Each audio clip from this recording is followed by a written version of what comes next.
Ahí estamos. Ahí arrancó.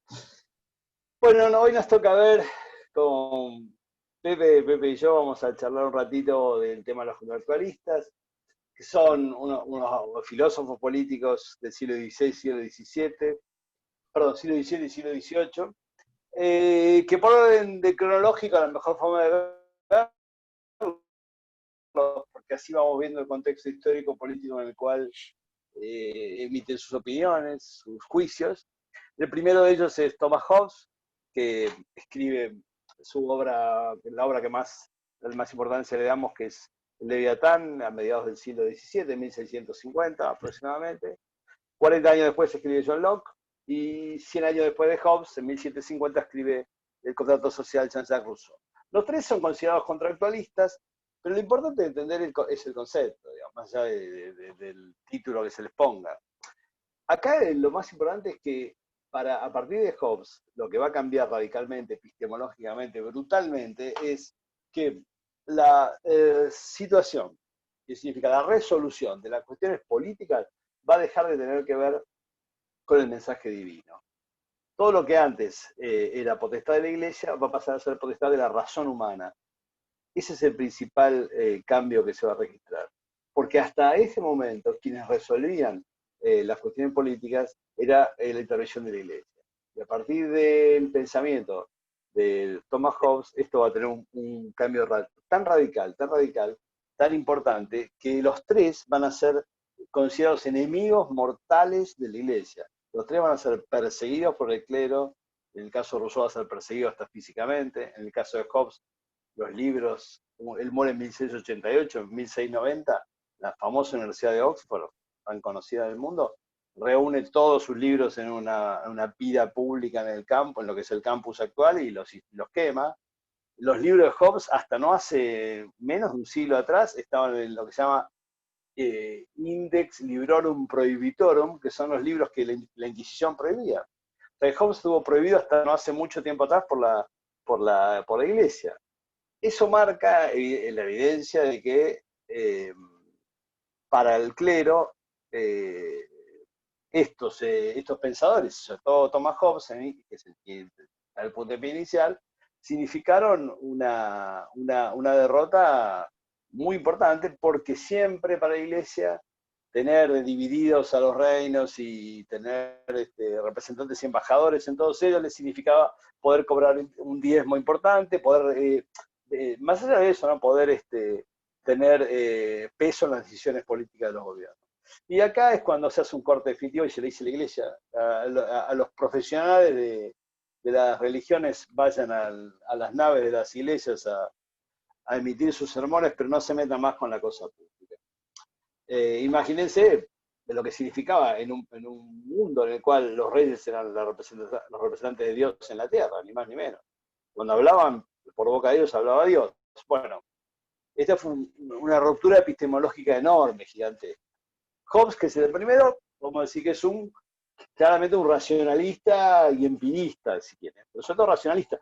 Tan racionalista es Hobbes, que el más racionalista de los racionalistas de la historia de la filosofía, que es Descartes, era contemporáneo de él, se peleaban, se celaban mutuamente, pero como Hobbes, por la condición que le estoy diciendo, que el clero lo perseguía, que era su principal enemigo, muchas de sus obras las escribió con seudónimo.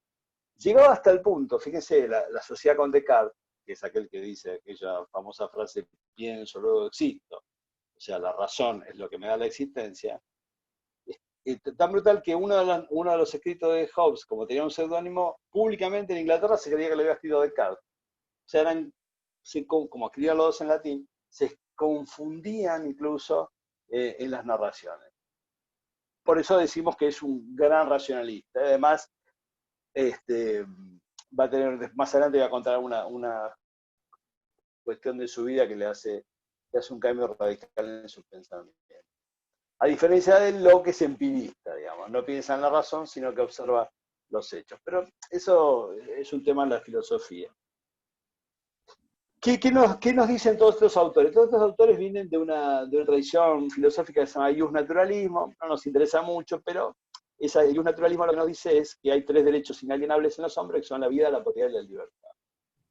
Y Hobbes nos va a contar, nos va a decir que todos ellos nos van a dar un esquema de pensamiento en el cual van a decir, el hombre está en esta naturaleza de determinada manera, pacta, y bueno, a partir del pacto, que es un contrato, una metáfora, porque no es que se sientan a una mesa los ciudadanos propietarios, que son los únicos que tenían juego aquí, no es que se sientan a firmar, sino es una metáfora, a través de ese pacto se transforma esa naturaleza en una sociedad civil.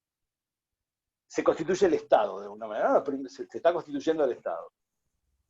Le va a poner límites. Bueno, esto supone una ruptura, Alberto, esto supone una ruptura.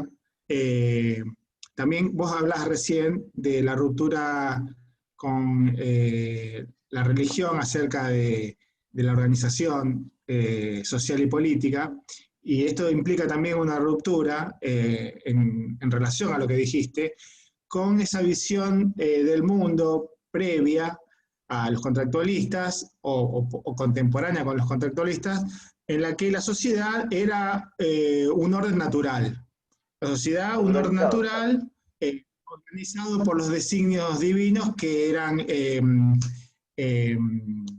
no conocidos por el ser humano. ¿Sí? El ser humano desconocía esos designios o ese plan divino, pero esa sociedad funcionaba de acuerdo a ese orden oculto, pero dado por Dios, y el orden social era un orden natural, donde cada uno ocupaba la posición que por ese designio oculto Dios había elegido para cada uno con alguna razón divina a la que el ser humano con su conciencia no accedía. Lo que plantean los contractualistas es que la sociedad no va a ser más una organización natural, sino que va a ser una construcción de los hombres. O sea, la política como el resultado de la construcción de los hombres. Exactamente. Y esto, digamos, y una cosa que quería, un dato de color, o un dato que quería agregar a lo que habías dicho vos al principio, es que el antecedente inmediato de los contractualistas es el pensamiento de Maquiavelo, que es el primero que corre a la religión o a la justificación divina de las recomendaciones políticas sobre la organización del poder. Absolutamente, 1513, más de 120 años antes. Pero no se lo considera contractualista porque él no plantea esta metáfora del acuerdo, sino que lo que le habla, digamos, al príncipe, de cómo gobernar. Pero es verdad, digamos, el primero que habla del Estado, ¿no? Lo Stato, el Estado es Maquiavelo. Ayer escuchaba a Juan Carlos Monedero que decía que en el idioma español todo aquello que tenga ST, la continuidad de ST de consonantes, significa algo lo estático, lo institucional, lo establecido. Dice que tiene una fuerza semántica la ST, por eso ahí arranca lo stato, con esa especie de diptongo de consonante, ¿no? Bueno, eso es un neologismo. Pero volviendo, claro, exactamente, el orden era natural, venía dado por la razón, por el discurso divino, el hombre no tenía acceso. Fíjate hasta qué punto es importante eso, que Thomas Hobbes adapta o adopta una doctrina que se llama el mortalismo. El mortalismo decía que los hombres tenían dos caminos. Si hacían el bien durante su vida, tenían un lugar reservado junto a Dios, una butaca cercana al cielo de Dios. Si hacían las cosas mal, no resucitaban, no pasaba nada, quedaban bajo tierra. O sea, esto, para los que no conocen un poco, se entiende fácilmente. ¿Qué prometía la Iglesia? Purgatorio, infierno o el cielo. No, acá no existe. El mortalismo dice o te morís, o te morís y vas al cielo. Eso, hasta que resulta gracioso, ¿no? Era tremendo culturalmente en esa época. Adherir a esa doctrina era decir a la Iglesia, tu amenaza permanente sobre el futuro mío, una vez que me muera, desaparece.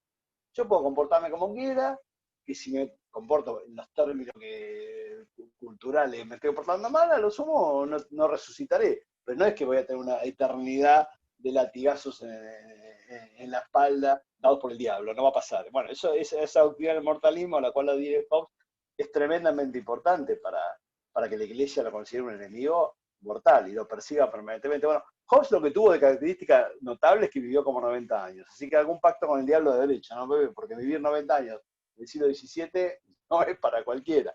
Y no solo vivió 90 años, sino que tuvo una vida muy activa políticamente. Él había nacido en una ciudad de las afueras, no en Londres, era hijo de un párroco que era tan malo, de tan mal humor, de mal carácter, que lo echaron del pueblo. Entonces Hobbes fue criado por su tío, como detalle era un fabricante de guantes, y enseguida desarrolló un conocimiento, una habilidad y un talento fundamental para las letras y las ciencias, y por eso se dedicó gran parte de su vida a instruir a los que llamaríamos los burgueses nacientes, o más que nada a los aristócratas. Él se dedicaba a enseñarle a la nobleza los conocimientos de la época.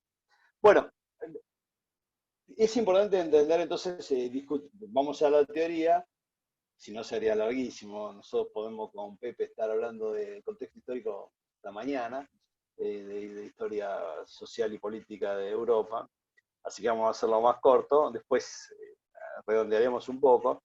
Lo importante es que al definir el estado de naturaleza, Hobbes dice el estado de naturaleza de los hombres es la guerra de todos contra todos.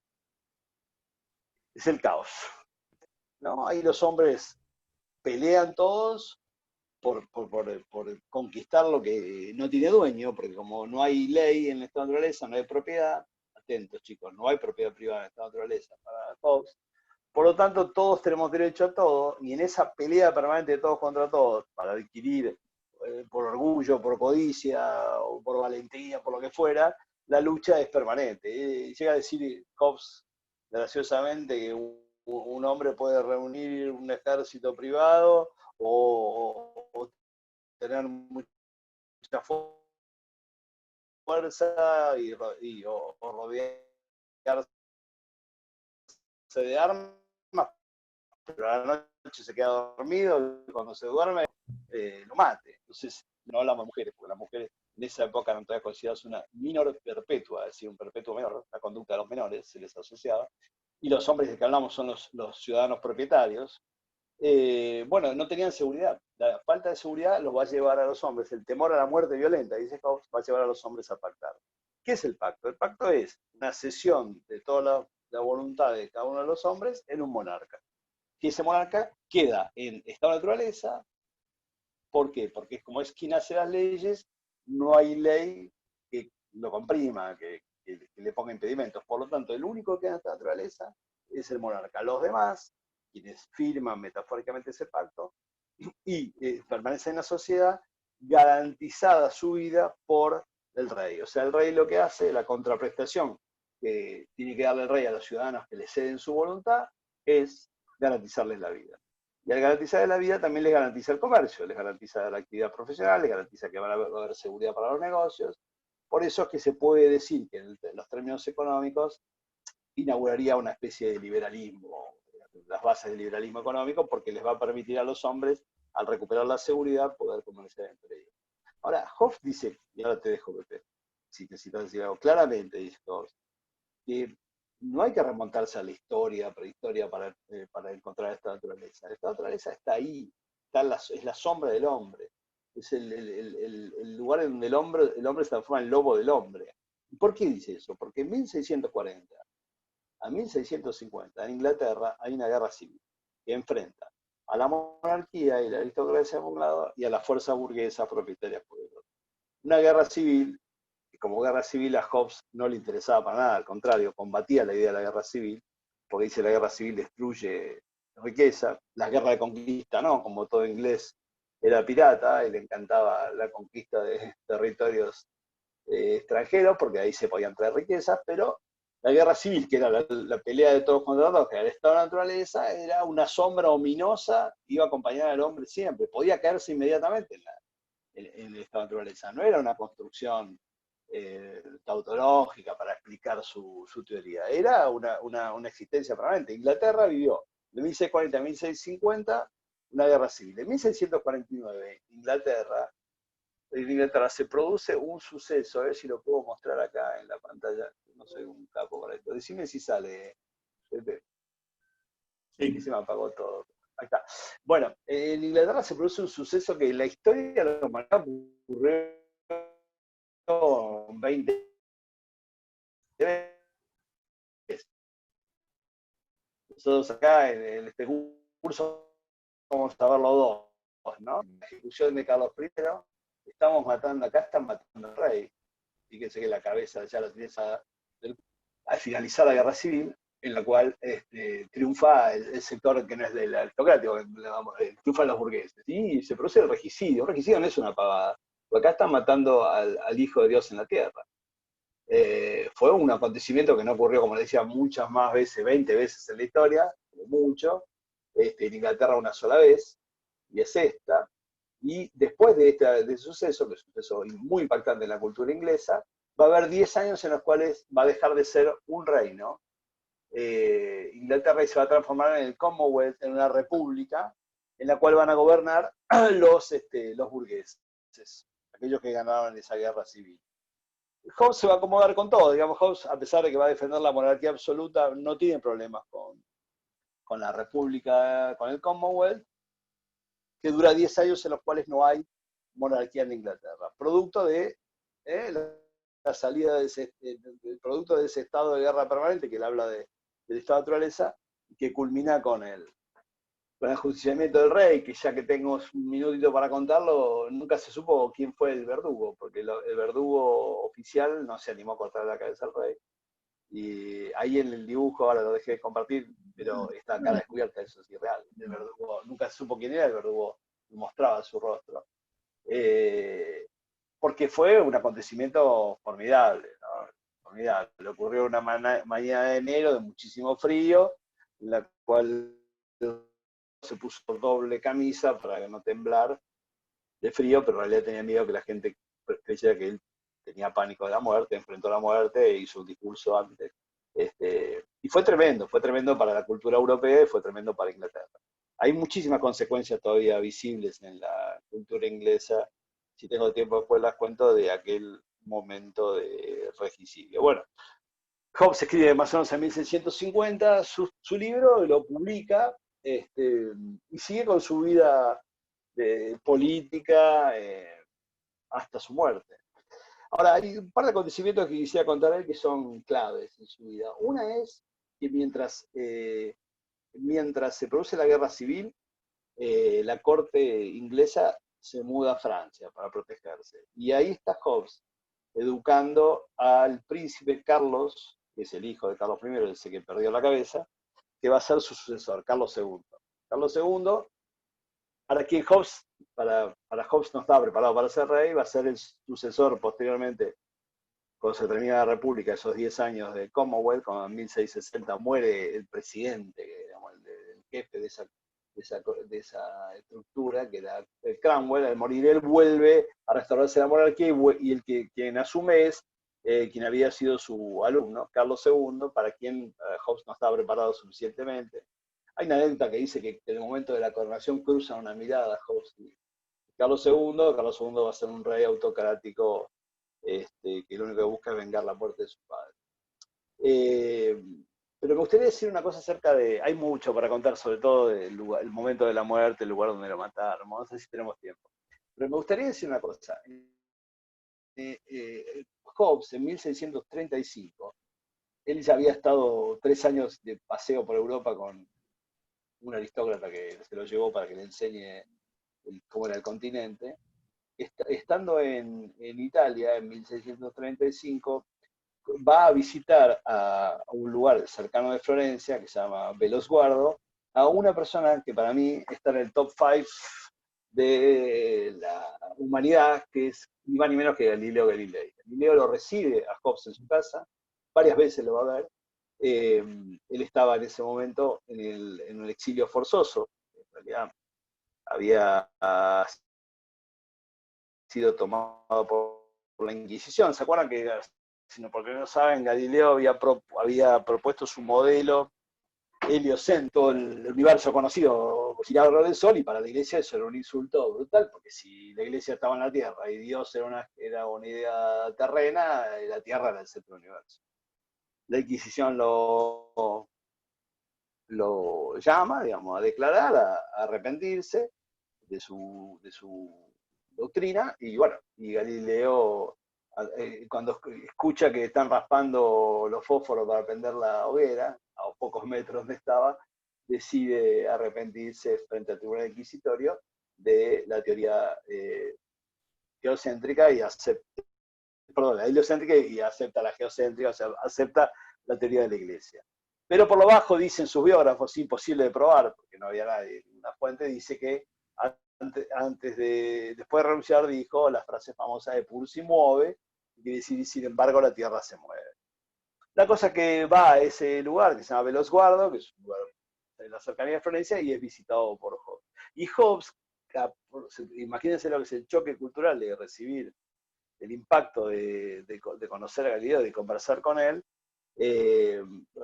digamos, recibe todo ese discurso de las ciencias duras, y si uno lee Leviatán va a encontrar muchas referencias a cuerpos, a fuerzas, a vectores, que son palabras que vienen de las ciencias duras y que adopta Hobbes a su discurso por el impacto que significó encontrarse con Galileo.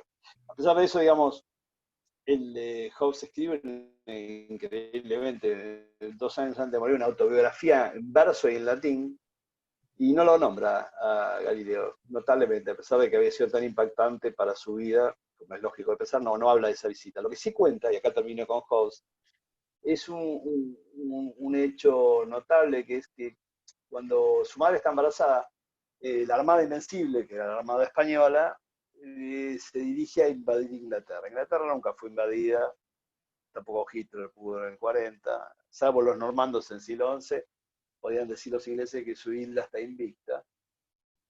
Pero cuando corre la noticia, todo el pueblo sale a las calles, desde West Point se ve el Canal de la Mancha, y todo el pueblo ve la arboladura de la Armada dirigiéndose a invadir Inglaterra. Eso provoca en la madre de Hobbes un enorme temor y se produce un adelanto de su parto. Y ahí Hobbes poéticamente nos dice que él no nace solo, nació el miedo. Con cada hombre, dice Hobbes, nace el miedo. Todos los hombres nacemos con una sombra, con un mellizo, con un hermano gemelar, que es el temor. Y ese temor a la muerte violenta es lo que nos lleva a pactar para darle el poder a un rey absoluto, que además es el jefe de la iglesia, el cual recibe toda nuestra voluntad y nos garantiza, permaneciendo en esta naturaleza, la vida posterior al pacto. Pepe. Una aclaración que a veces está implicada en el análisis de Hobbes, que a veces uno ha leído, que es la idea de que el hombre para Hobbes es malo por naturaleza. En realidad Hobbes va a plantear malo por naturaleza, sino que, y acá hay una cuestión importante, que es la idea de que todos los hombres son iguales, en el sentido de que todos poseen una razón, ¿sí? Y todos los hombres no se quieren morir. Y entonces, en un estado de naturaleza donde está el miedo a la muerte y la razón humana en cada uno de ellos, idea importante y revolucionaria para la época, en ese contexto de estado de naturaleza donde no hay reglas, donde no hay orden, como vos lo dijiste, es una situación donde el mañana es una incertidumbre, ¿sí?, para la propia vida, esa relación de miedo a los demás, porque los demás pueden ser un potencial peligro para la pérdida de mi propia vida y de las cosas que tengo, y mi racionalidad y mi razón humana como ser humano en ese contexto son las que habilitan a pensar en el pasaje de ese estado de naturaleza donde yo como integrante de ese estado de naturaleza trato de sobrevivir, trato de apropiarme de lo que pueda, trato de defenderme de los demás, es lo que implica, lo que motiva a pensar cómo el ser humano da ese salto cualitativo donde encuentra conveniente someter sus propias libertades, someter su propia libertad individual a los designios de un soberano, que está por encima de los individuos, ¿sí? Lo que decía Hobbes es que el pacto implica entre sí al soberano. El soberano es, después del pacto, quien queda en estado de naturaleza. O sea, el soberano tiene libertad absoluta de hacer lo que esté a su alcance para asegurar la paz y la seguridad de sus súbditos. O sea, los individuos quedan sometidos a la voluntad del soberano. El soberano no responde, no es representativo, acá no está la idea de representatividad política, el soberano no representa las voluntades de los individuos, sino que el soberano es quien impone la voluntad, siempre que pueda garantizar la paz y el orden, ¿no es cierto? La sociedad, diría Hobbes, no queda en estado, la sociedad no es que el ser humano se vuelve bueno, o mejor dicho, el ser humano se vuelve social. El ser humano sigue siendo el mismo ser humano de siempre, la diferencia es que ahora está sometido a los designios y a la voluntad de un soberano.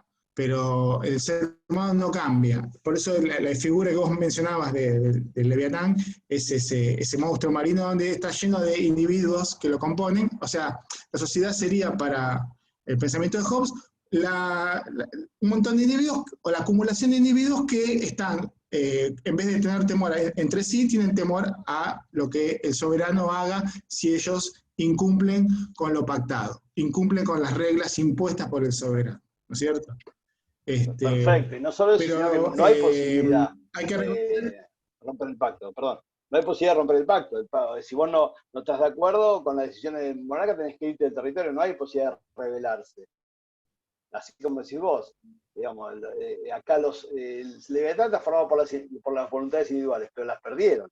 Están en el cuerpo del monarca. Y como decís vos, no hay posibilidad. Ahora vamos a contar qué pasa cuando el rey no puede ejercer sus funciones. Sí, sí.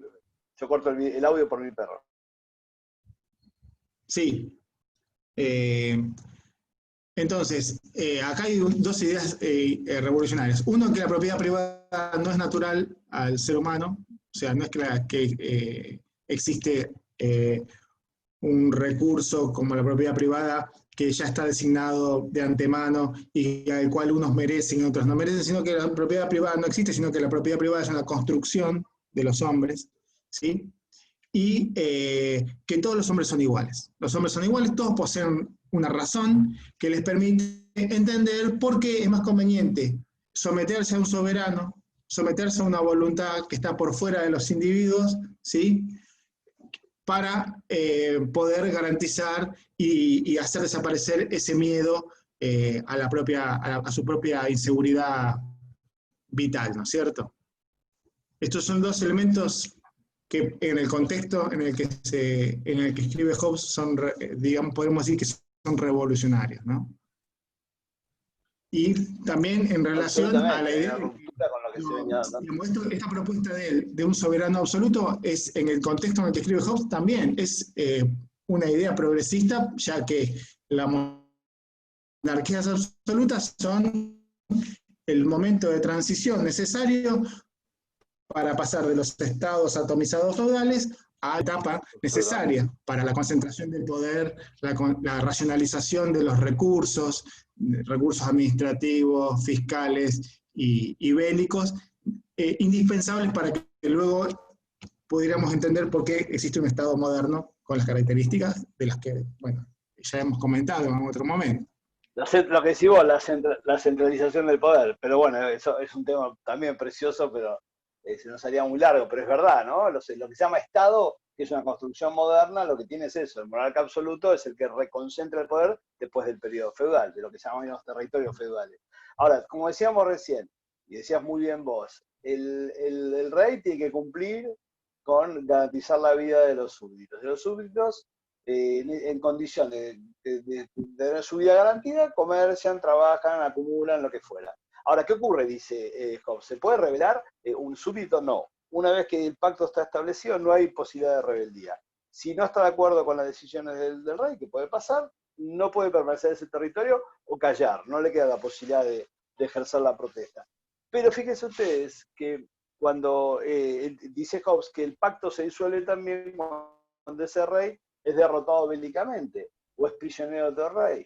Y eso nos trae como recuerdos que pasa en el territorio de Río del Plata en 1810, cuando el rey Fernando VII cae prisionero de Napoleón, es la ocasión en la cual los criollos deciden establecer su gobierno patrio. ¿Por qué? Porque la soberanía que el rey no puede ejercer cuando está prisionero de otro recae de nuevo en el pueblo. a pesar de que el rey no los representa, como decía muy bien Pepe, no hay idea de representación acá. Acá el rey toma la voluntad si se terminó, no hay más voluntad política en los hombres, ya se la cedieron.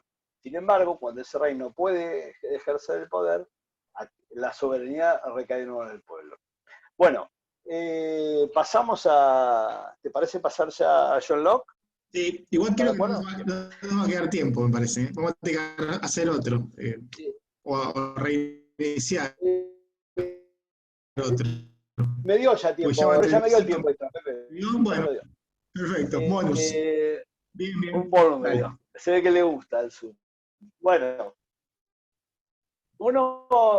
40 años después, esa Inglaterra que nosotros dejamos con Carlos II, digamos, Carlos II vuelve, es el rey que sucede a esos 10 años de república, y como les dije, lo único que hace es de los 59 jueces que firmaron el acta regicida, los 59 mueren. Muchos por lo natural, por supuesto, pero unos cuantos mueren porque el rey los persigue, hasta incluso los persigue en el exilio. Hay un juez que es embajador en España y lo manda a matar, a cuchillar en las calles de Madrid. O sea, la venganza es lo que motiva a Carlos II. Estos reyes absolutos, así como lo había sido Carlos I, el padre de Carlos I, Jacobo, cada vez que hablaba decía que estaba hablando en nombre de Dios, tomaban decisiones, a veces sectores propietarios cristianos. Por eso se produce la guerra civil. La guerra civil, como siempre, Pepe, por más cuestiones ideológicas, la plata, ¿no? Y como se dice, quien pone la pelusa. Y eso es lo que venía pasando en Inglaterra, porque los reyes, como Jacob, el padre que perdió la cabeza, tomó decisiones que fueron muy mal vistas, como la guerra. Bueno, él estableció que el enorme molestia, y además tomó una decisión en la que vamos a ver si la iniciamos de nuevo. Jacobo I tomó una decisión que los soldados en tiempo de paz podían vivir en las casas de los civiles. Imagínense un padre de familia con varias doncellas que le entra un Ironside, un monstruo gigantesco, deja los caballos en la puerta, todo vestido con una armadura gigante, como era físicamente, y entraba a corretear a la doncella por las casas. Eso fue para la sociedad civil tremenda esa decisión. Bueno, todo eso, más todo el tema económico, fue lo que llevó, y un montón de otras peleas, llevó a ese famoso levantamiento del Parlamento, liderado por Cromwell, de la guerra, echando al hijo de Jacobo, que era Carlos I, que lo había sucedido pocos años antes de iniciar, poco tiempo antes de iniciarse la guerra civil. Bueno, entonces había una necesidad de la burguesía de limitar la autocracia de esos monarcas, de limitar las decisiones de ese monarca. Y así se va a llegar a 1688, momento en el cual se produce en Inglaterra lo que se llama la Glory Revolution, la revolución gloriosa, una revolución incruenta, una revolución de arriba, como se dice, una revolución producida por las élites, la cual le plantean al rey, que en ese momento era el hijo de, el sucesor de Carlos, voy a decirlo rápido, Jacobo I, Carlos I que se pierde la cabeza, Carlos II, que es su hijo, que lo venga, y Jacobo II, que es el último rey de la monarquía de Estuardo, que es un monarca absoluto, el último. Porque, ¿qué ocurre? La Revolución Gloriosa plantea la abdicación de Jacobo II y su reemplazo por un rey que acepte el control parlamentario. Así que a partir de 1688 en Inglaterra, la monarquía deja de ser absoluta y pasa a ser una monarquía parlamentaria, situación que hasta el día de hoy sigue siendo igual. Por lo tanto, es una revolución brutal en el terreno cultural. Acordémonos, digamos también de paso, que Inglaterra venía de recuperarse de la pandemia, de la peste negra, ¿no? Que había ocurrido en esos años. Y se produce entonces el reemplazo del rey, que abdica, y se pone en su lugar un rey venido de Holanda, Guillermo de Orange, Orange por la casa real, la casa Orange, la casa naranja, por eso la camiseta y los banderines de Holanda, a pesar de que la bandera es tricolor, azul, roja y blanca, la camiseta de sus deportistas es naranja, porque responden a esa casa en la cual sigue gobernando hoy, ¿no? Leticia es reina de la casa Orange, o reina consorte. Leticia no, Máxima, perdón. No sabemos mucho de realeza acá. Pero bueno, ese rey se le propone, el rey de Holanda, ser rey de Inglaterra. Y por supuesto que acepta. Le dicen, bueno, venite para acá, te ponemos un parlamento para controlar tus decisiones, pero vos sos rey de Inglaterra, Gales, Escocia, Irlanda y todos los territorios de ultramar. Obviamente que acepta. Es nombrado rey y se establece a partir de ese momento un control parlamentario. Va a ser bicameral, bueno, como lo conocemos hasta hoy, pero ¿qué quiere decir? Que no va a haber nadie en el reino de Inglaterra que no sea sujeto de la ley. Ya ese rey, ese monarca absoluto jovesiano, se va a transformar en este monarca con control parlamentario que no va a poder violar las leyes, va a estar sujeto también a la ley. El cambio es gigantesco. ¿Y qué tiene que ver Locke con esto? Muchísimo, muchísimo. Porque no solo en cuanto a su rol intelectual, sino en su rol personal, porque estudiándolo con Pepe hace unos años, encontramos que la esposa de Guillermo, que todavía estaba en Ámsterdam, toma un barco en el puerto de Rotterdam, un año después, cuando ya Guillermo está establecido y no hay peligro de que la monarquía de los Estuardo intente una recuperación del trono, viene en un barco desde Rotterdam, y ¿quién viaja en ese barco? Ni más ni menos que John Locke. John Locke está presente en el momento político fundamental que es la coronación bueno, la aparición en este caso de la reina, pero digamos, toda la consolidación de esta monarquía parlamentaria. Locke escribe muchos textos. Nosotros utilizamos el segundo discurso sobre el gobierno, perdón, el segundo tratado sobre el gobierno civil. ¿Por qué, dirán ustedes, algunos se preguntarán pícaramente por qué no usamos el primero y lo salteamos? Bueno, porque ocurre que en el primero Locke defiende la monarquía absoluta, que no nos estaría conviniendo. Preferimos usar el segundo, que es donde establece los fundamentos de la monarquía parlamentaria. Como le veníamos diciendo, él también dice, en estado de naturaleza, un pacto metafórico, un estado civil. ¿Cómo es estado de naturaleza en Locke? Totalmente distinto al de Hobbes. Ahí Locke dice que los hombres viven en armonía. Viven, y además existe la propiedad privada, ya en estado de naturaleza. A diferencia de Hobbes, decía que al no haber ley no hay propiedad. Ahora, ¿qué es lo que ocurre? Dice Locke. Si bien los hombres viven armónicamente, puede pasar que algún hombre atente contra la vida de otro. Distintas cuestiones. Y eso provocaría o provoca la posibilidad de que seamos todos los demás propietarios, todos los demás vecinos, tienen la posibilidad de matar al homicida. O sea, todos podemos matar al homicida, es la definición de Locke del estado de naturaleza. Esa situación es absolutamente inestable, no puede ser que todos juzguen, porque entre otras cosas desaparece el derecho de defensa. Pues si todos pueden matar al homicida, no existe un juicio justo.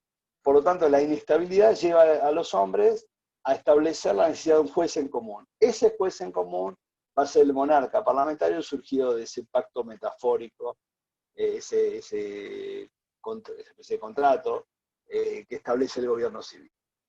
Retrocedamos un poquito para ver cómo es el tema de la propiedad en Locke, que es interesantísimo. John Locke dice, da ejemplos de naturaleza y dice, si nosotros vivimos en una comunidad en la cual en las tierras comunales hay unos manzanos plantados, ¿qué le impide a un hombre agarrar una escalera, subirse al árbol, recoger las manzanas y hacer las propiedades? Si son comunales, si él se tomó el trabajo de ir a buscarlas, son de él. ¿Cuál es el límite de esa propiedad? Mientras deje manzanas para los demás, a sus vecinos, no hay nada que se lo impida hacer. ¿Qué es lo que nos está diciendo?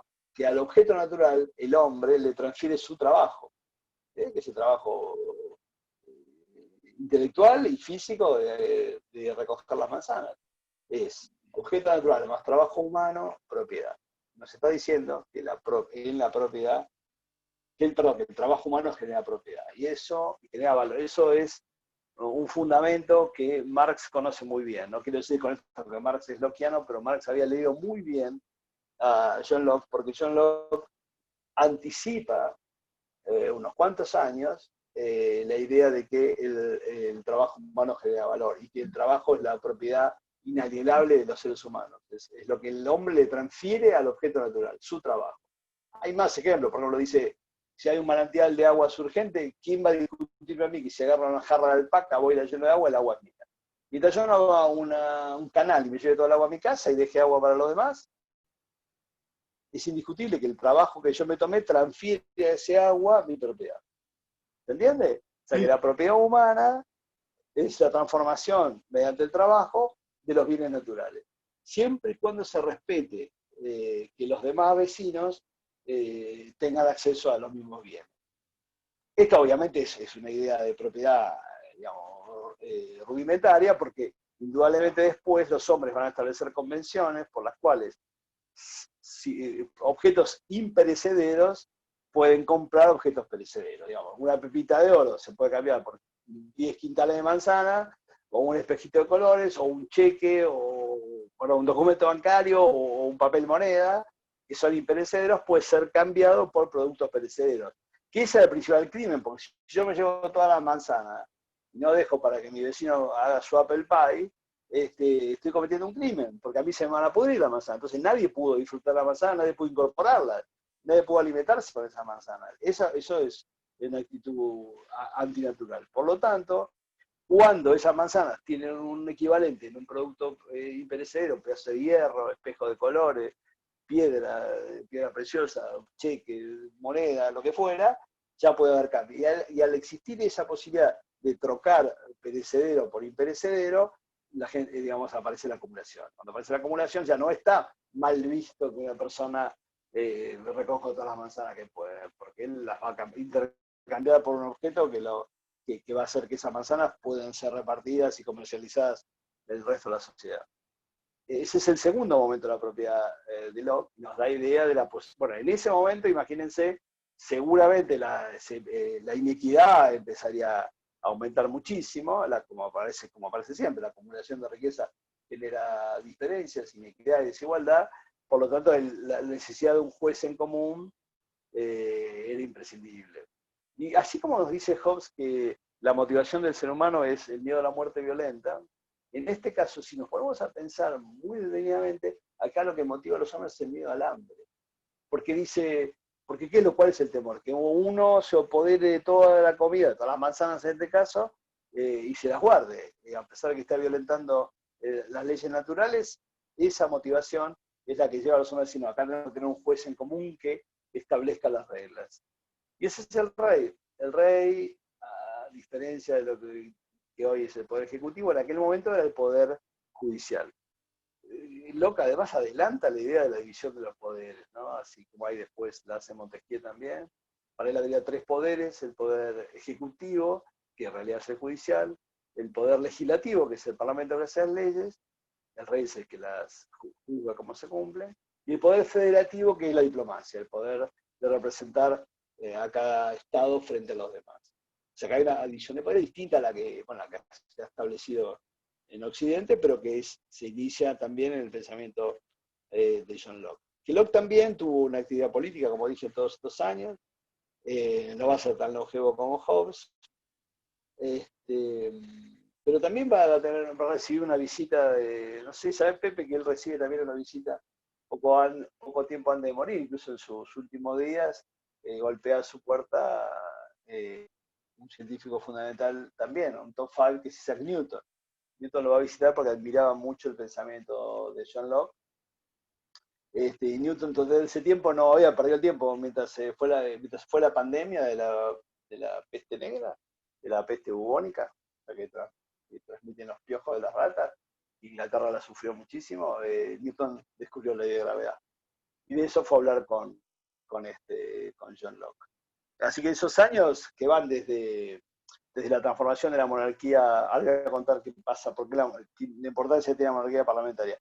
En esos momentos hay una sucesión de desgracias en Inglaterra a partir de la muerte de Carlos I, que muchos las asumen como un castigo ante semejante situación de la muerte del rey, porque Inglaterra sufre, como les dije, la pandemia, como parte del mundo, pero además Londres en 1667 se incendia. Produce un incendio brutal, se incendian 2/3 parte de la ciudad, producto de que un panadero se olvida de apagar el horno y como era mucha madera, gran parte de la construcción de madera, se incendia casi toda la ciudad. Y una cosa que no se incendia es el lugar donde se había puesto el cadalso de Carlos I, ese palacio del cual él estaba prisionero y del cual es sacado afuera para ser ajusticiado, por eso se cree que hay una superstición ahí, ¿no? Que evitó que el palacio se incendia todo alrededor y el palacio permanece incólume, eso dice la leyenda. Ese es un palacio que tiene en el techo un fresco pintado por Rubens, que es un pintor flamenco de la época, que cobró el equivalente a 250.000 libras de hoy, una enorme fortuna por pintar el techo de ese palacio bellísimo donde es ajusticiado Carlos I. Así que ocurre el incendio de Londres, ocurre la pandemia y ocurre la monarquía parlamentaria. ¿Qué es la monarquía parlamentaria? En realidad es el control parlamentario de la decisión del rey. Y entonces aquí sí hay derecho a rebelión, anoten, acá hay. Así como hay propiedad privada en el Estado de naturaleza, en el Estado civil después del pacto hay derecho a la rebelión. Hay derecho a la rebelión porque no puede el rey tomar decisiones por encima de la ley, fuera de la ley, no lo puede hacer. En cuanto lo hace, los ciudadanos se pueden rebelar. Y esto es muy importante, muy importante. Y hasta tal punto es importante que la Constitución de Estados Unidos independiza un siglo después, en 1776 de Inglaterra, dice que uno de los padres espirituales de la Constitución es John Locke. ¿Y por qué pasa esto? Porque les da derecho a rebelarse a los colonos ingleses de las decisiones autocráticas de los reyes de Inglaterra. Y hasta tal punto es importante que la revolución, la independencia norteamericana, se inicia con un fenómeno de rebelión. Una rebelión, por supuesto, ¿no? Una rebelión contra la decisión del rey de obligarlos a los colonos americanos a comprar el té solamente a las empresas inglesas. Cuando ellos querían comprárselo a los productores, que estaban en la actual Sri Lanka, o sea, Ceilán. El té venía de Ceilán, quisieron comprar a Ceilán, no pudieron. Entonces se produce en Boston lo que se llama la revuelta del té, en la cual los colonos americanos suben a un barco que está cargado de té y tiran el té al agua. Esa es la revuelta del té. Y ese es un origen epifánico, digamos, de la revuelta americana, porque en ese momento histórico en el cual los norteamericanos refieren el momento de la rebeldía, porque la decisión del rey es exagerada y no les permite a ellos hacer lo que está en su voluntad, entonces, entonces se rebelan. Y la revuelta del té, lo increíble que hoy en día se sigue conmemorando de una manera absurda, porque los americanos viajan a Boston, los norteamericanos viajan a Boston ese día, un día especial, y reviven la revuelta del té tirando té al agua. Lo hacen pagando. Pagan y tiran té al agua. Y el ala más conservadora del Partido Republicano se llama Tea Party. Y no es casual, Tea Party porque refiere a ese momento epifánico de la revuelta del té. Por eso la ultraderecha norteamericana se llama Tea Party, la más liberal económicamente, la más neoliberal, digamos, la peor, la más conservadora, es el Tea Party. Y que refiere a esa acción de los colonos en el siglo XVII. Y cuento una cocina más, que ayer me olvidé contársela a los chicos el jueves y se los mandé por escrito, y es que hasta el día de hoy, es tan importante esa situación simbólica del control parlamentario de las decisiones reales, que la reina de Inglaterra, el rey de Inglaterra, bueno, en este caso la reina, no puede pisar nunca más la Cámara de los Comunes. La Cámara de Diputados no puede pisarla el rey. Porque Carlos I, aquel que después fue ajusticiado, entró y se llevó preso a 5 diputados que estaban quejándose por sus decisiones. A partir de ese momento, nunca más una reina o un rey puede pisar la Cámara de Diputados, la Cámara de los Comunes se llama, ahí en el Big Ben, en el Parlamento inglés. Pero además, todos los años, un emisario de la reina se acerca, escuchen esto, se acerca al salón donde están reunidos los diputados, y cuando está por ingresar le cierran la puerta de un portal. Como diciendo, acá la decisión de la reina no tiene, o del rey no tiene nada que hacer. Hacen esa parodia, ese sujeto que se le dio a la reina, que está vestido todo de negro, golpea 3 veces en la puerta de bronce, en un lugar, un espacio de bronce, con un bastón, y recién ahí le abren la puerta y los diputados aceptan escuchar el discurso de la reina. Es un discurso que está escrito por los propios diputados, que lee la reina en la Cámara Alta, en la Cámara de los Lores, a la única cámara que tiene acceso a los reyes. Fíjense, como los ingleses, que son tan flemáticos y tienen ese humor tan particular, siguen manteniendo esa tradición para que quede bien claro que las voluntades de los monarcas están controladas por el Parlamento y no hay ninguna posibilidad. Y que si no pasa eso, hay derecho a rebelar. Pepe. Bueno, y pasamos al tercer contractorista, que vos lo querés mucho, que es Rousseau, ¿no es cierto? En el que propone una concepción del hombre y un estado de naturaleza diferente al de Hobbes, ¿no? Es un hombre indolente, casi como un animal, ¿no?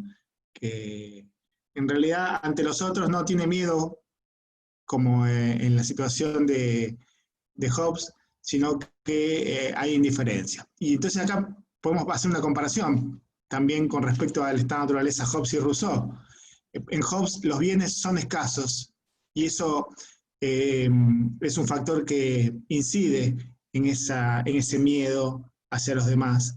En cambio, para Rousseau, en el estado de naturaleza, los bienes son abundantes y eso también explica la indiferencia, ¿no es cierto?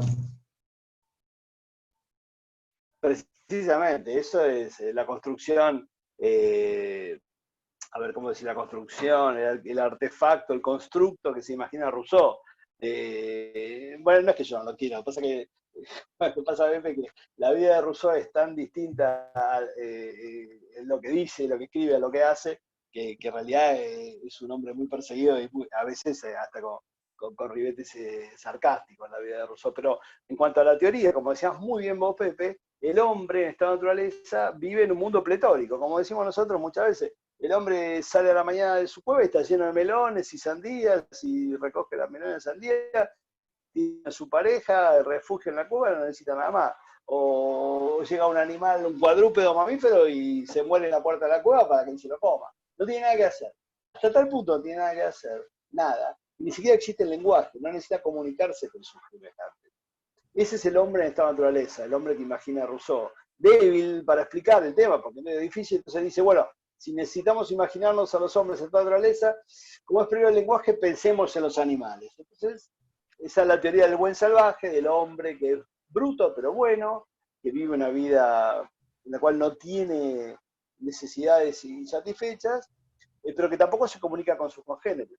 Entonces, nos dice Rousseau, Rousseau tenía un enemigo mortal en toda su vida que se llamó Voltaire, que era mucho más aceptado por la intelectualidad, vivía verdugueándolo. Así cuando Rousseau explica esta naturaleza, Voltaire le dice, ahí lo tienen a Jean-Jacques Rousseau caminando en cuatro patas. Era un poco el hazme reír de la sociedad francesa, aunque era suizo, pero vivía entre París y Ginebra. Así como nosotros decimos esta cosa, sabemos que Rousseau es el padre espiritual de la Revolución Francesa, y lo vamos a decir, y también tiene incidencia en el Río de la Plata en la Revolución de Mayo. Esa idea entonces de Rousseau de establecer un estado de naturaleza imaginario, pletórico, donde los hombres ni siquiera necesitan comunicarse, tienen todo lo que necesitan. ¿Qué pasa? Dice Rousseau, porque yo ahora veo que en el estado actual, aquel hombre que nace libre vive encadenado. Y ahí es cuando yo siempre que me acuerdo les recomiendo que miren Los Miserables, la película Los Miserables, que es de 1830, son unos años después, digamos, más cerca de la modernidad, pero que sigue siendo una película en la cual se muestra la absoluta indigencia en la cual vivían las clases populares en París. La mugre, digamos, en la película hasta se huele la forma tristísima en la que vivían, las condiciones en las que vivían. Entonces dice, el hombre nace libre y termina encadenado. ¿Qué es lo que llevó al hombre a esta situación? ¿Y qué es lo que necesitamos para liberar al hombre de esta situación? Entonces él lo que dice es, ahí es donde temblequea un poco su teoría, porque dice, posiblemente haya habido un cataclismo, o quizás el crecimiento demográfico, esto es más inteligente, me parece a mí, más acertado, que hizo que esos bienes pletóricos, como decía Pepe, esos bienes que no escaseaban, como si escaseaban para Hobbes, empezaron a escasear. Al empezar a escasear, los hombres tienen que empezar a comunicarse con sus vecinos, que antes no lo hacían, establecer el lenguaje para defender aquello que antes abundaba y que ahora dejó de abundar. Y ahí dice el Rousseau, empieza la desgracia del hombre. cuando el hombre empieza a comunicarse y empieza en esta naturaleza, al hombre actual lo que lo diferencia es la cultura. La cultura y la civilización lleva al hombre a la situación espantosa en la que vive, en la cual cambia los bienes del pasado, abundante del pasado, por los grilletes de las cadenas que lo mantienen en la actualidad. Ahí está, bueno, hace una denuncia feroz de la situación de los pobres entre su contemporáneo. Entonces, Rousseau nos va a decir, bueno, ¿cómo salimos de todo esto? ¿Cómo volvemos a ese estado pletórico, armónico del pasado? No es Rousseau un fantasioso que se le ocurre, vamos, subimos todos al túnel del tiempo, volvemos al tiempo atrás y viene a saber lo que es el túnel del tiempo, pero bueno, era una serie que veíamos cuando éramos chicos. Pero bueno, viajar en el tiempo y recuperar esas situaciones es imposible. Entonces, lo que yo quiero, dice Rousseau, es establecer un dispositivo que permita que los hombres vivan con la misma libertad que vivían en el pasado. Y ahí aparece el contrato social, ¿no? Que es, acá es un poco más complejo de explicar, pero digamos, él supone que todos los hombres se reúnen en asamblea y establece entre todos lo que se llama la voluntad general. Esa voluntad general hace que los hombres que ingresan a esa asamblea salgan muy fortalecidos y, según dice Rousseau, recuperan el espíritu de los tiempos de antaño, cuando los hombres vivían en armonía con la naturaleza. ¿Por qué digo armonía con la naturaleza? Porque Rousseau es el bisabuelo o tatarabuelo de la ecología, porque es el primero que habla de la importancia de la naturaleza, de la importancia de cuidar la naturaleza. Incluso Rousseau dice que la educación debe salir del clero, debe salir de la mano de la iglesia, volver a la mano de la familia, y la familia educar a los chicos en contacto con la naturaleza, que aprendan de la vida caminando por los bosques. Rousseau mismo, toda su obra está escrita sentado sobre piedras en las afueras, recorriendo la campiña, alrededor de París y de Ginebra, sobre todo alrededor de París. Y entonces él dice, eduquemos a los hijos de la naturaleza. Lo que pasa es que, como decía Pepe, Rousseau tiene una vida, él dice una cosa y hace otra, porque Rousseau tuvo todos los hijos que tuvo, los mandó a un orfanato. Entonces, no es que se dedicó a educarlos por la naturaleza. Escribió un tratado de educación, se llama Emilio, y a los hijos los abandonó. Visto con los ojos de hoy, no hay que verlo porque anacrónico en esa época era más común, pero bueno, era difícil de sostener, ¿no? Se reían de él en las cortes, en los salones de iluministas, en los salones, salvo algunos con los cuales él congeniaba, la mayor parte lo trataba como un payaso, un hazme reír, porque decía una cosa y decía otra. Mismo él dice que la cultura y la civilización es lo que lleva al hombre a la situación actual, y su oficio era cultural, porque él escribía, y cuando era joven no solo escribía, sino que Rousseau tenía oído perfecto, como Charly García. Él podía copiar en papel, en un pentagrama, cualquier melodía, y se dedicaba a eso. Hasta escribió una sinfonía en compañía de Voltaire, cuando eran amigos, en la juventud. O sea, que era un hombre que se dedicaba a las artes, las ciencias y las letras. Entonces, decir que la cultura lleva al hombre a la vida cruel que tiene, y él dedicarse a los bienes culturales, como diríamos ahora, era una contradicción. Además, sumado a eso, que era una persona paranoico, y además lo perseguían, o sea, era paranoico, pero además tenía motivo para hacerlo, hicieron de él que tuviera una vida muy agria, muy amarga, muy áspera. Lo que no significa que por el público lector, porque el contrato social, por ejemplo, no llegaba a imprimirse la cantidad necesaria, que era un libro que se alquilaba. En París se alquilaba por horas para que la gente lo leyera y lo devolviera, porque no había suficientes ejemplares para la demanda, la oferta no era suficiente. O sea, fue un blockbuster de su época, un bestseller de su época. Lo que nos importa entonces es esa caracterización de esta naturaleza, esa idea de la construcción de la voluntad general para salir del estado de desigualdad en que los hombres viven, producto de la propiedad privada, porque Rousseau nos dice, esos bienes que empiezan a escasear, los hombres comienzan a conectarse, empieza la división del trabajo entre los que piensan y los que trabajan, y los que se dedican a cultivar las plantas y a los que se dedican a domesticar animales. Ya hay una división entre quienes dan las órdenes y quienes obedecen. Bueno, esa desigualdad va llevando al hombre con todas las taras civilizatorias al estadio actual, que es horrendo. Lo tenemos que sacar de ahí construyendo una nueva modalidad política que serían los antecedentes de la República, ¿no? Entonces, teóricamente se establece una voluntad general de democracia plena para sacarlos de esta situación. ¿Existió eso? Y no existió, porque el modelo de Rousseau es inaplicable. No se puede pretender, ¿no es cierto?, que todos los ciudadanos se reúnan para establecer una voluntad general. En general, a él le pasó que hay dos naciones, Córcega, que es una isla del Mediterráneo, y Polonia, le piden a Rousseau que haga un modelo de constitución. Y cuando él la hace, se da cuenta que no puede pedir a todos los polacos que se reúnan para discutir. Entonces él va a decir que la voluntad general se puede establecer a través de la elección de los más viejos, los más sabios, una especie de aristocracia electiva que gobierne el saber, y esa va a ser la forma que va a adoptar. Pero a nosotros nos interesa, nos interesa, puede formar parte de su biografía. Lo que nos importa es la construcción de la voluntad general. ¿Dónde se ha cumplido, a mi entender, acá habla Tito, dónde se ha cumplido la idea de la democracia rusoniana? En los soviets en Rusia de 1905 y sobre todo a partir de 1917. En esas estructuras establecidas en los cuarteles y en las fábricas y entre los ciudadanos, en las cuales se establecía el mandato en asamblea. Era la verdadera democracia directa. Los soviets, en sus inicios, funcionaron con democracia rusoniana.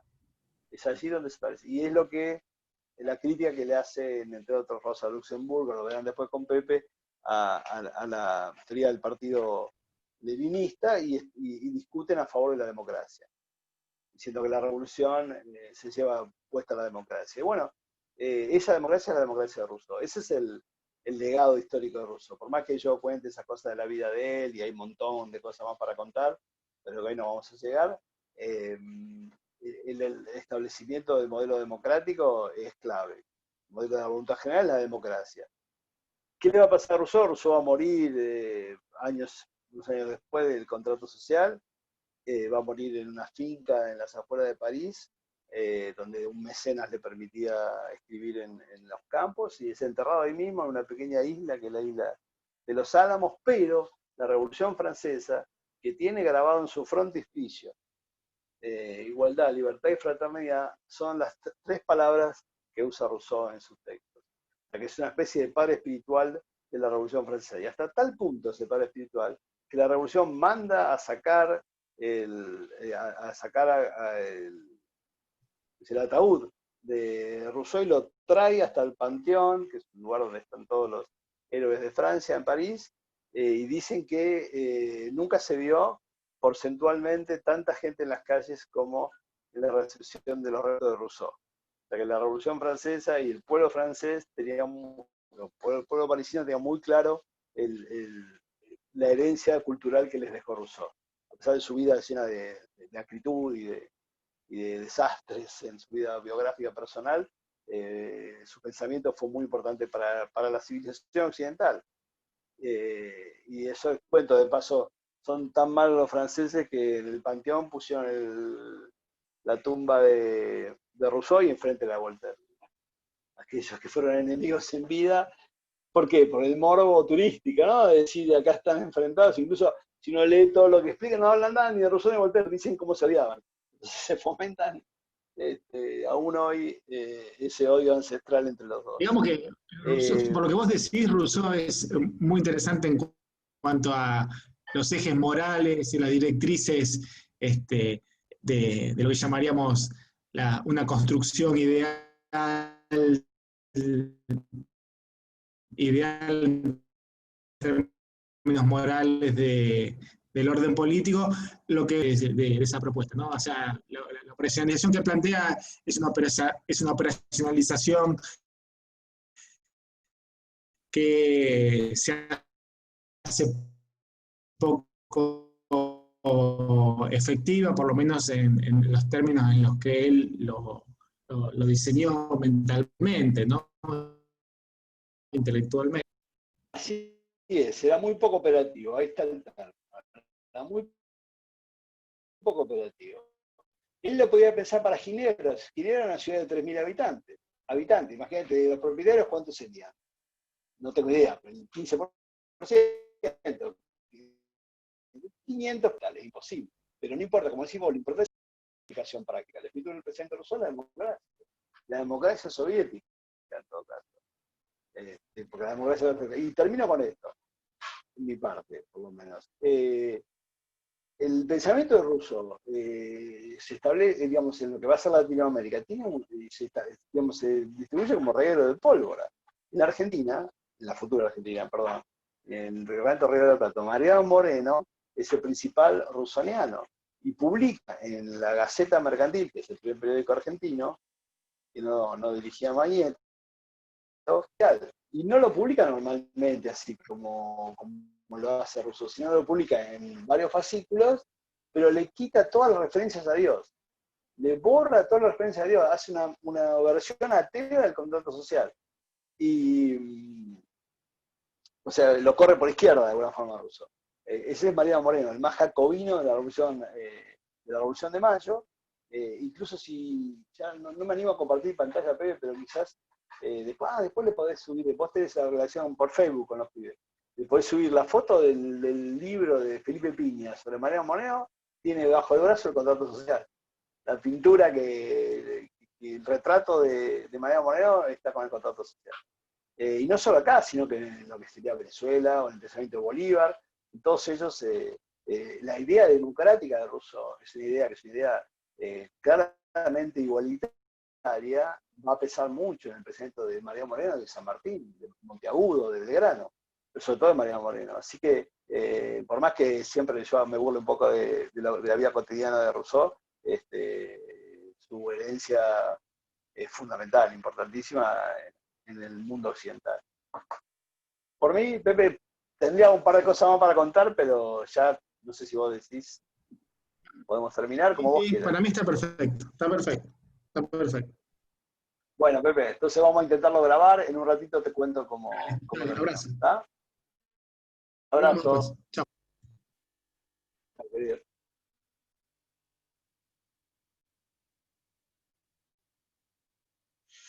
Ay, ¿dónde está? Acá.